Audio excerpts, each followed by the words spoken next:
All right, right here is what we call the command center or the control panel. This is how we're going to retract and extend our awning. There is no slide out in this unit, so you just have a blank cover there. All right, all of our lights, so for the living room lights, your entry light, awning light, and accent lighting. Anytime those are in the blue position, that means that they're on. If they're not blue, then the lights are turned off. Same thing for your water pump, your water heater for the gas and electric. Ramp light will be the LED strip that's on the passenger side of the camper at the rear. That will be for your ramp light. All right, battery indicator. We need to see what our battery voltage is. Right now we're at 2/3. Every light in here is turned on, so the battery itself is in good charge. Once you plug in your power cord, make sure the battery disconnect switch is turned on. That way you can recharge your battery. All right, fresh. I will tell you what the level of your fresh water tank is. If you're needing to travel and you know you're going to stay the night, but you don't want to fill the fresh water tank, put you 1/3 of water in there. When that third lights up red, that means that you have 1/3 of water. All right, and flushing your black tank, we want to keep an eye on that. We want to it'll start off empty after we drain it the first time, but then when we're filling it up, we're going to get it up to the full. Once it gets up to full, we go outside, pull the gate valve, drain all the water out of that. Then we'll close it back up and come back in and wait for it to reach the full mark again. All right, gray one. You do not have a gray 2 in here, so it's just basically one gray tank and one black tank. All right, generator start and stop. You can start your generator from the outside, or you can start it from inside here as well. All right, coming on into here, we've got our thermostat. We're gonna give it a soft touch. If we need to use the heat, our fan needs to be in the auto position. Now you can run the air conditioner in the low or high or auto position, but your furnace has to be solely on automatic. All right, so we had 22 degrees Celsius, so we're gonna get to 72 degrees Fahrenheit and get off of the Celsius page. You just hit your up and down arrows at the same time. Snowflake indicates that we're wanting air conditioning, and press it one more time, and that gives us our furnace heat wave. And hopefully you're not trying to get 90 degrees. And then lastly, it shuts it off. All right, this guy here is for your exhaust fan located in the middle of the camper. It is an automatic thing, so you don't have to get up there. We've got the power on, so we can press up or down. One more time. Oh, now that opens up our fan.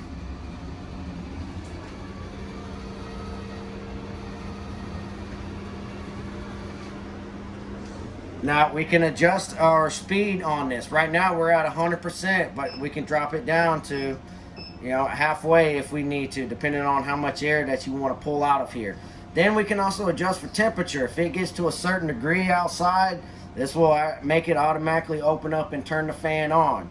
So we're asking for it to open up at 80 degrees, or we can go up higher with it. Say that we want it to open up at 85 degrees. And of course, whenever we're done with it, we push the off button, it shuts everything down and closes the lid automatically.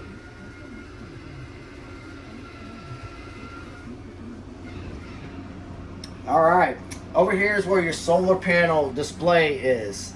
This is telling you got 12.1 volts, that we're getting a charge of 14.6 volts, but the draw from it is 12.1 volts that we're getting off of it.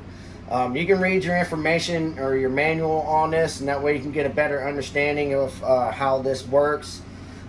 You do need to have it to say black or BLK, indicating that it is solar charging the battery.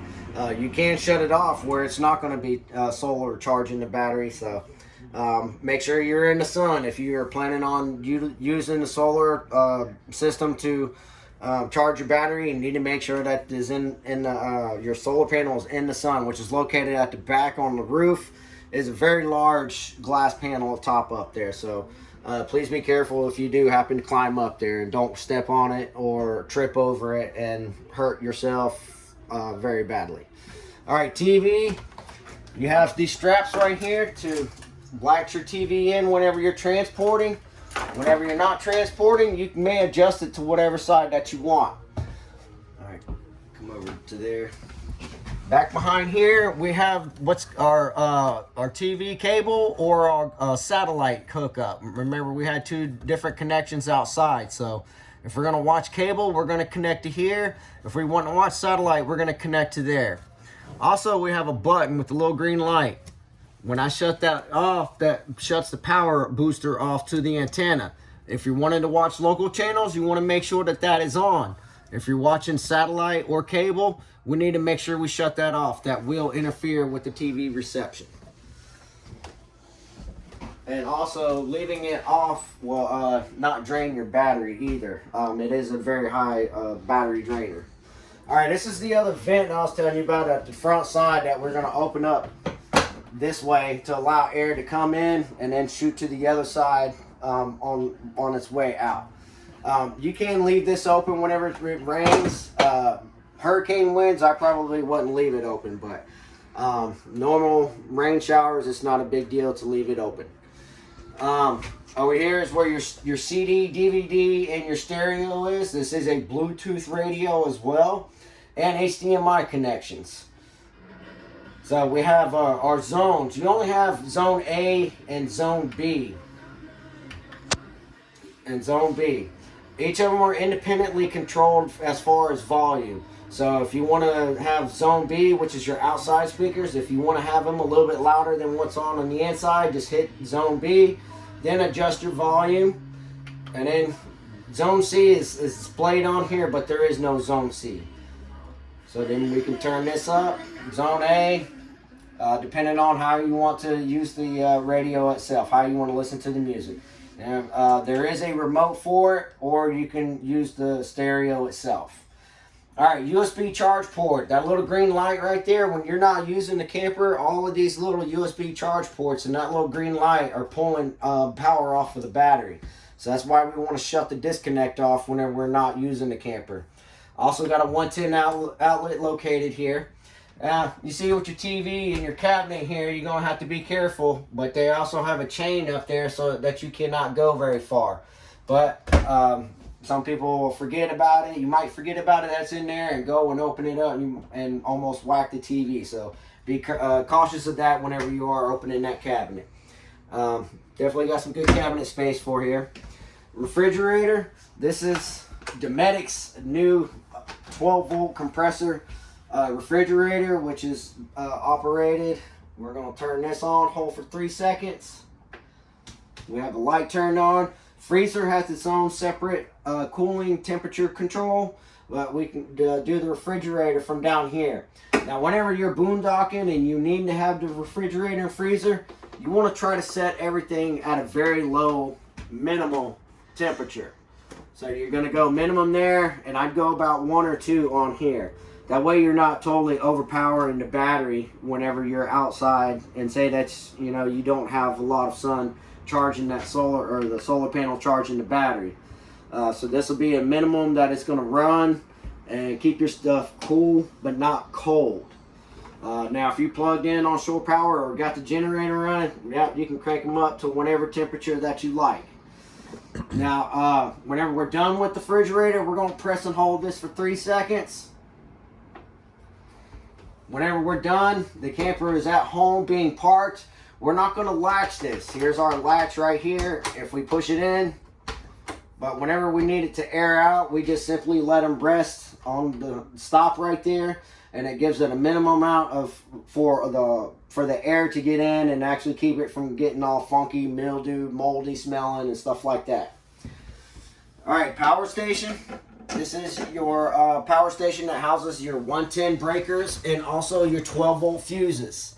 Your 12-volt fuses, you see you're going to need some 10s, 15s, 5s, and 20s. So make sure you get you some spare fuses just in case you happen to pop some. Also down here is your 110 breakers. If any of these breakers go into the trip position, shut them off and then flip them back on.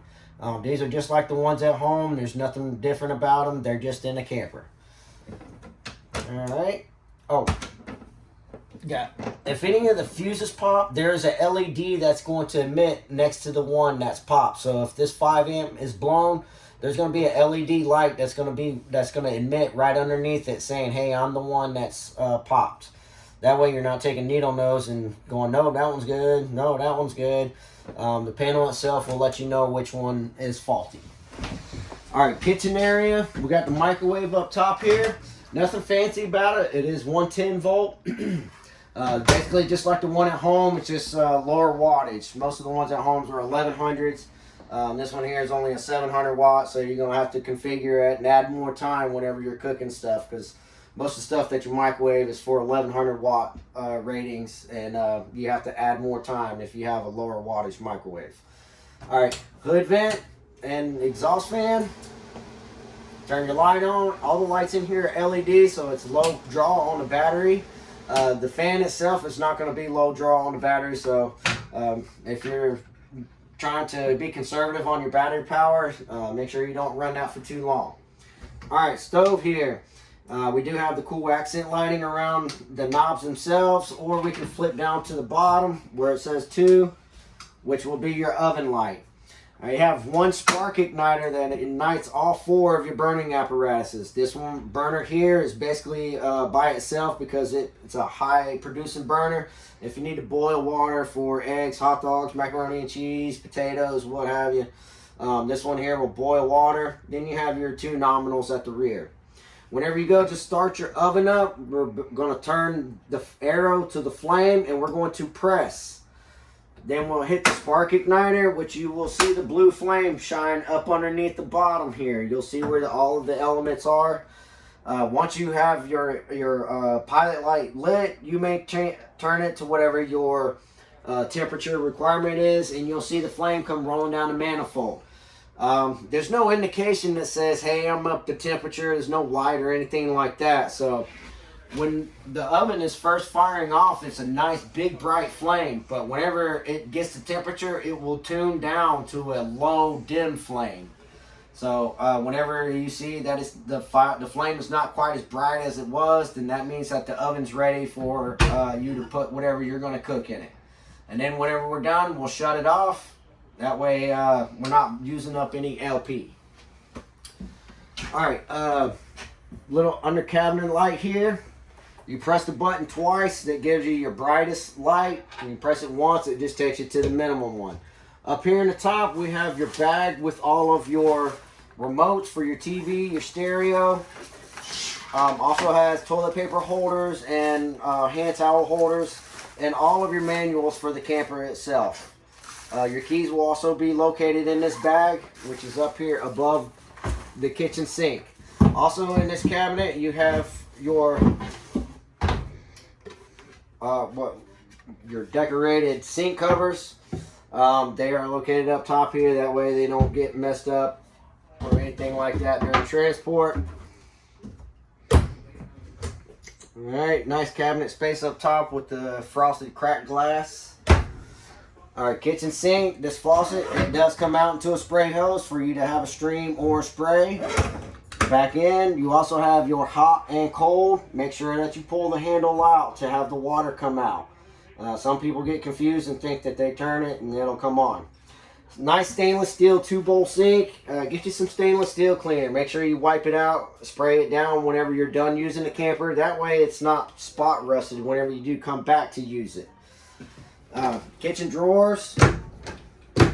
They all have the lock on there. That way you're not they're not flying open as you're traveling down the road.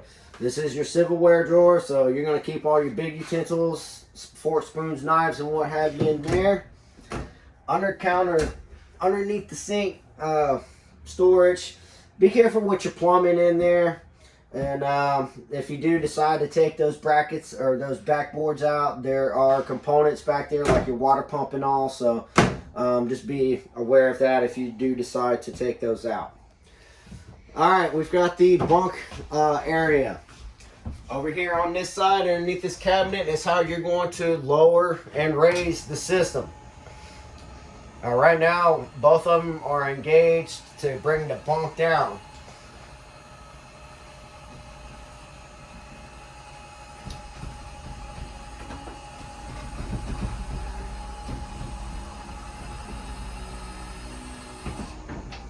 All right, the top bunk stops here.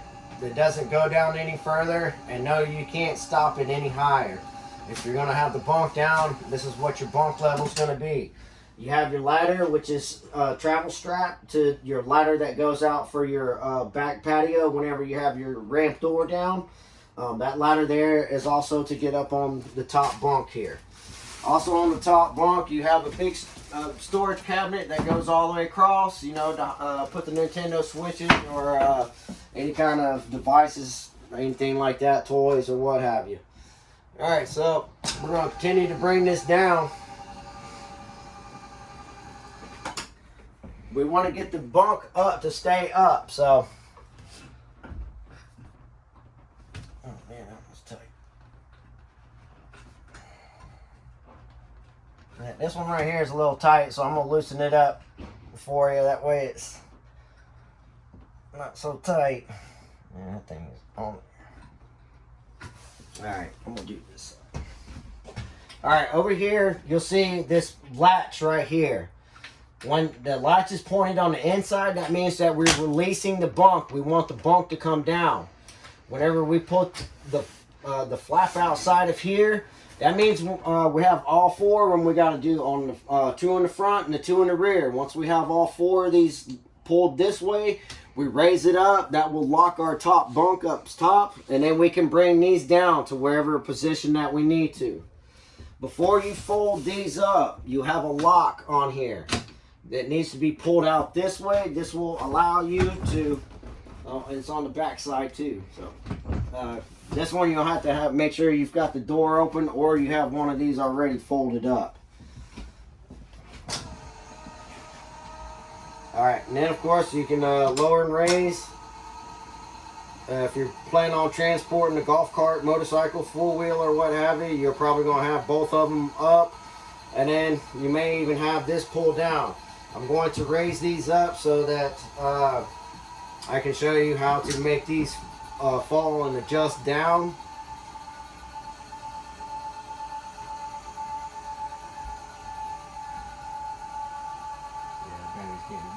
Mm-hmm.